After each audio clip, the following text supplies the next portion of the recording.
Hello friends, मैं संदीप और आप देख रहे हैं एसपीजी गांव से शहर तक। आइए हम दिखाते हैं आज की सबसे बड़ी खबरें। हम सबने इसलिए वॉकआउट किया कि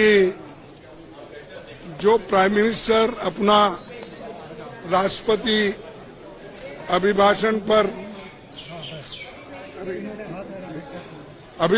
पर जो भाषण दे रहे थे, उन्होंने कुछ गलत बातें सदन को बताई, गलत झूठ। और उनकी आदत है कि झूठ बोलना, लोगों को भ्रमित करना और जो सत्य के जो विरोध में बात करना, ये उनकी आदत है। और मैंने सिर्फ उनको इतना ही पूछा कि जब वो संविधान के बारे में बोले कि आज लोग संविधान के लिए बचाने के लिए डंडोरा पीट रहे हैं, ऐसी बात उन्होंने कही। तो हमने ये कहा, देखो संविधान तो आप नहीं बनाए, संविधान के आप विरोधी थे, इसीलिए मैं वो क्लैरिफाई करना चाहता हूं कि कौन संविधान के फार थे, कौन संविधान के खिलाफ थे, किसने संविधान बनाया, किसने संविधान के खिलाफ बात किया, वो मैं उनके सामने रखना चाहता था। मैं ये रखना चाहता था कि उन्हीं के पेपर में आरएसएस के जो मुखपत्र है ऑर्गेनाइजर 30 नवंबर 1949 में अंक में संपादकीय में लिखा था।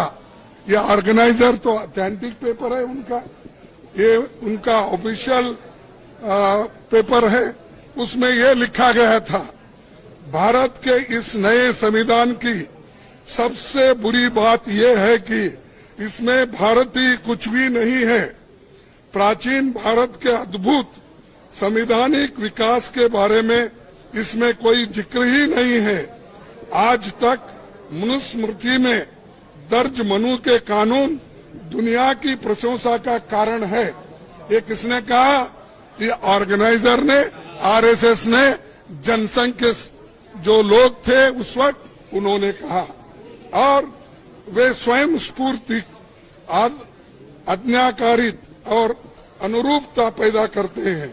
हमारे संवैधानिक विशेषज्ञों ने ये बात निरर्थक है। उन्होंने ये कहा कि यहाँ तक जो कॉन्स्टिट्यूंट असेंबली के मेंबर से किए हैं ये गलत है। उन्होंने उस वक्त अपोज करके इस संविधान को उन्होंने नकार दिया था और आज उसकी रक्षा की खुद बात करते हैं और हमारे को बोलते हैं कि हम संविधान विरोधी है।